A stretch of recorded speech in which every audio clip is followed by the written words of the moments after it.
8:20 on the clock, and welcome back. A live look at Grand Haven now. And while it might not feel like summer, a new storybook might get your kids excited for the warmer months ahead. A former journalist turned children's book author, and now she's telling the story of Santa's well-deserved summer break here in the Mitten State. It's all in her new book called Santa's Summer Vacation in Michigan. Author Christina Fetcher joining us live here on the couch on Morning Plus this morning. We appreciate your time. Thanks for coming in. Thanks for having me. Of course. Well, tell us about this new book. I mean, the pictures and the illustrations are spectacular, and with spectacular pictures, we've got to have a spectacular story. So tell us about it. Yeah, I mean, it's been a lifelong dream to be an author, so you calling me an author, it's still very surreal this morning. But no, I decided to start writing this book. My daughter was 5.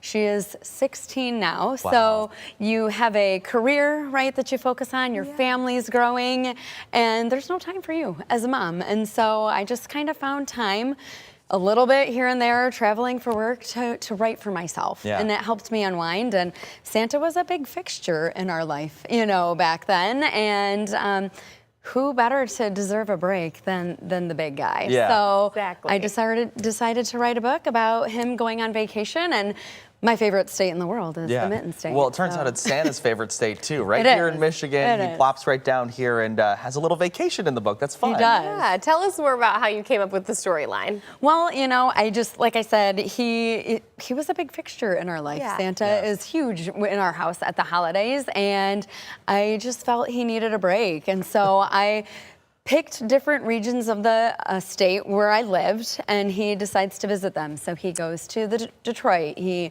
takes in a baseball game, he comes to the Lakeshore, which is where I live, and I also grew up in Grand Haven. So it just kind of has little nods. The images are wonderful. You can see, I was going to say, we've got like the Grand Haven Lighthouse in the image. I love that. You're just looking at it. That's funny. I know. And I found a local illustrator. She lives in Grand Haven. She's phenomenal. Wonderful. And we just kind of partnered. We found my publisher lives in Illinois, and so we have just a Midwest female-led team, which was really important to me, and we kind of all collaborated. It was a brand new journey for me, and so this team was great and helped me get it published in February. That's awesome. Well, so I'm curious about the process. So writing it took a long time because of family things, and you know things got in the way of life, right? It just happens. But when you get to the point where you're putting pictures with the words, talk about that, because I'm sure you had some say in what happens in the book. What's that like, working with an illustrator and making the pictures really pop and bring it to life? You know, when I worked with Robin, my illustrator, we really sat down together to get a vision. You know, I knew when I met her, because she showed me Santa, that I was like, yes, you're the illustrator, because I met with many, and they weren't going to fit what was in my head.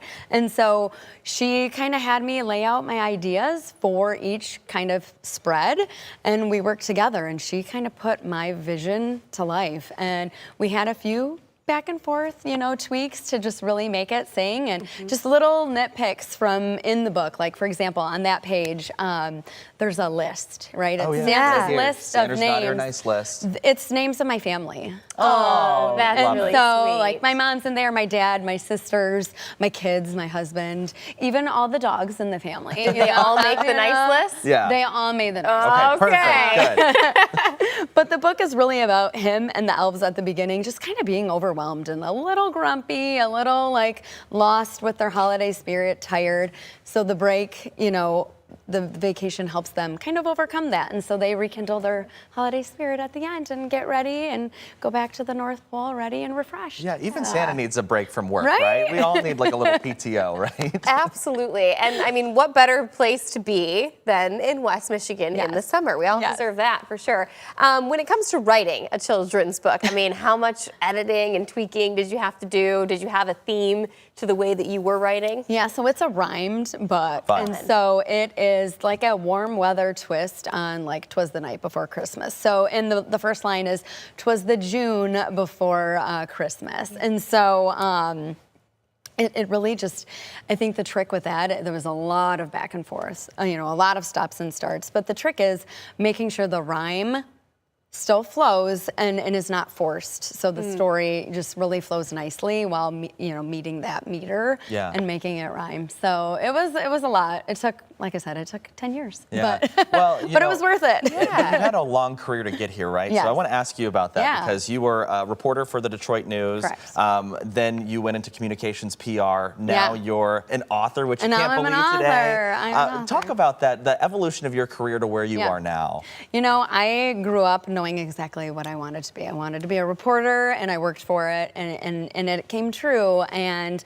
I wouldn't take it back. And then switched and, you know, did corporate communications. I worked at Meyer, such a great company. Went on to work for a global company. Now I do contracting work throughout companies, you know, across the country, and it's been a wonderful evolution, and the opportunity to have a little looser schedule last year gave me the opportunity to really focus on this and make this dream come true. Focus on your passion project a little bit. That's so much fun. It doesn't happen often. Not often enough. And can you tell us where we can find the book? I know it's on Amazon, but you also just had the hardcover release not too long ago as well. Yep. So you can find both the paperback, the hardcover, and now the ebook on Amazon, as well as I'm just starting to get into some local stores. So it's in Maggie's Gourmet Books and Food, or Gourmet Foods, which is in Muskegon.